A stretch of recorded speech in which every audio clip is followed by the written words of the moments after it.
A aula de hoje é sobre a geração de 30 e mais especialmente sobre Carlos Drummond de Andrade. A poesia de 30. Os poetas da geração de 1930, assim como os romancistas, viveram o período de tensão dos anos 1930 a 1940, marcados por fatos como a Revolução de 1930, o início do Estado Novo, 1937 a 1945, a eclosão da Segunda Guerra Mundial, o acirramento ideológico, entre outros. Apesar disso, a poesia buscou caminhos próprios, diferenciando-se da prosa, que explorou fortemente o veio regionalista. O traço preponderante da poesia dessa geração é a reflexão sobre o estar no mundo, voltada muitas vezes para questões sociais, mas também para questões filosóficas, existenciais, espirituais e amorosas. Do ponto de vista formal, os poetas da geração de 1930 mantiveram as conquistas da geração de 22, como o verso livre, as palavras em liberdade, a busca de uma linguagem brasileira mais próxima do oral e do coloquial, etc. Mas retomaram alguns dos procedimentos formais antes combatidos pelos modernistas, como o verso regular, o soneto e outras formas tradicionais da poesia. Aliás, alguns escritores dessa geração, como Vinícius de Moraes, destacaram-se como grandes sonetistas. Os principais poetas dessa geração foram Carlos Drummond de Andrade, Cecília Meirelles, Vinícius de Moraes, Jorge de Lima, Murilo Mendes e Mário Quintana. Sobre Carlos Drummond de Andrade, o poeta nasceu em 1902 e faleceu em 1987. Ele nasceu em Itabira, Minas Gerais. Estudou farmácia em Ouro Preto, mas não exerceu a profissão. Foi um dos fundadores de A Revista, em 1925, publicação mineira que tinha o propósito de difundir o modernismo no estado.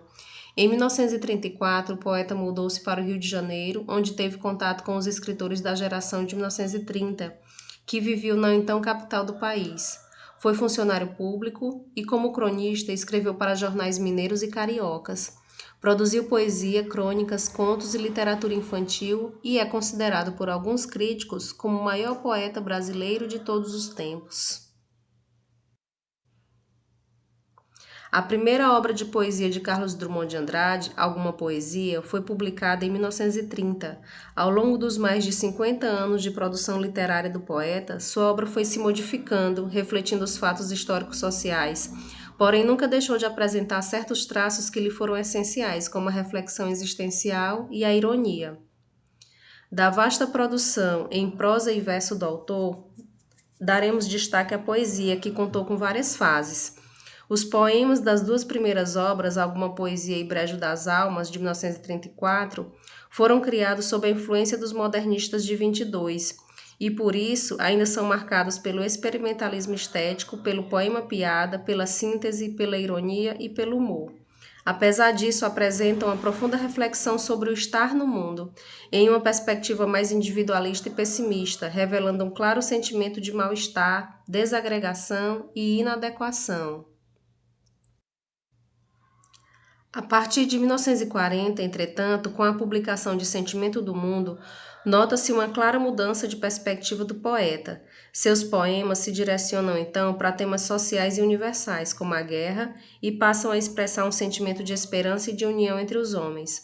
Essa fase se estende nos livros subsequentes José, 1942, e Rosa do Povo, 1945. A publicação desse último livro coincide com o fim da Segunda Guerra Mundial e do Estado Novo no Brasil. Nas obras posteriores, o poeta retoma a postura reflexiva e filosófica das obras iniciais, marcada por acentuados traços de desilusão e pessimismo em relação à humanidade. São dessa fase as obras Claro Enigma, de 1951, Fazendeiro do Ar, 1954 e A Vida Passada a Limpo, 1959.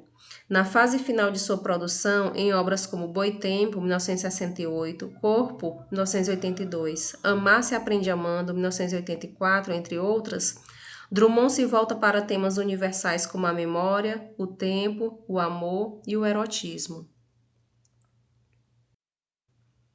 Um dos mais conhecidos poemas de Drummond é esse, No Meio do Caminho. No meio do caminho tinha uma pedra. Tinha uma pedra no meio do caminho. Tinha uma pedra. No meio do caminho tinha uma pedra.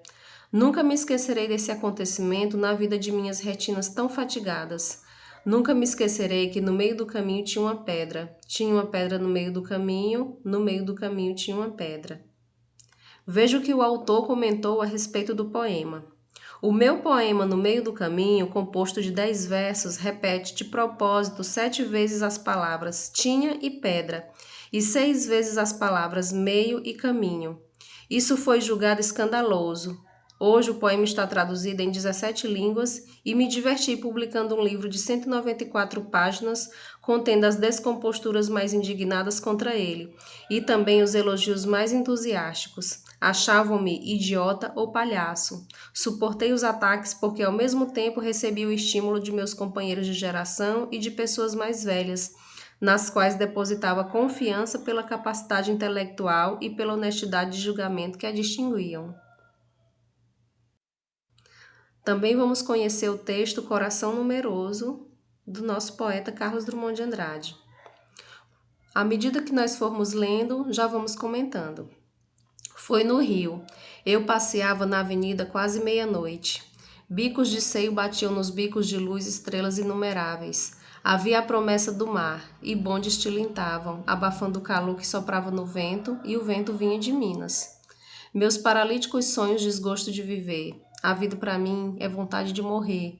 Faziam de mim homem realejo imperturbavelmente, na galeria cruzeiro quente-quente. E como não conhecia ninguém a não ser o doce vento mineiro, nenhuma vontade de beber, eu disse, acabemos com isso. Notamos que nessa parte desse poema há um grande pessimismo. Na primeira estrofe ele diz que estava no Rio, passeava na avenida, era quase meia-noite. Ele observava as mulheres que passavam, fala do calor e que soprava esse vento que parecia um vento que vinha de Minas. Então, provavelmente o eu lírico é de Minas. E nós sabemos que o Carlos Drummond de Andrade é mineiro. Então, já notamos aí uma mistura entre o eu lírico e o próprio poeta. Quando ele coloca meus paralíticos sonhos desgosto de viver, que na segunda estrofe, percebemos um intenso pessimismo nessa segunda estrofe, que onde ele fala que a vida é vontade de morrer, fala que não conhecia ninguém, então tem a temática da solidão. A única coisa que o acalentava era esse doce vento mineiro, né? E de repente ele diz, acabemos com isso. Então é como se ele quisesse acabar com a vida por conta dessa solidão, dessa tristeza.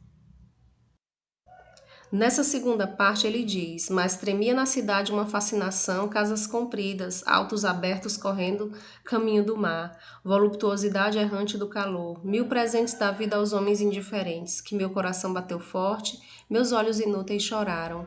O mar batia em meu peito, já não batia no cais, a rua acabou, rede as árvores, a cidade sou eu, a cidade sou eu, eu sou a cidade, meu amor. Notamos aqui que a partir da conjunção mas é como se tivesse uma reviravolta nos sentimentos do eu lírico. Quando ele fala mas tremia na cidade, então a partir daqui é como se ele tivesse...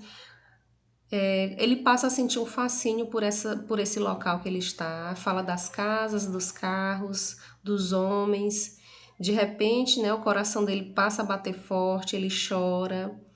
Fala do mar, o mar batia em meu peito, fala do cais, e aí de repente ele diz, a cidade sou eu, e começa a afirmar isso, a cidade sou eu, e repetidamente ele diz.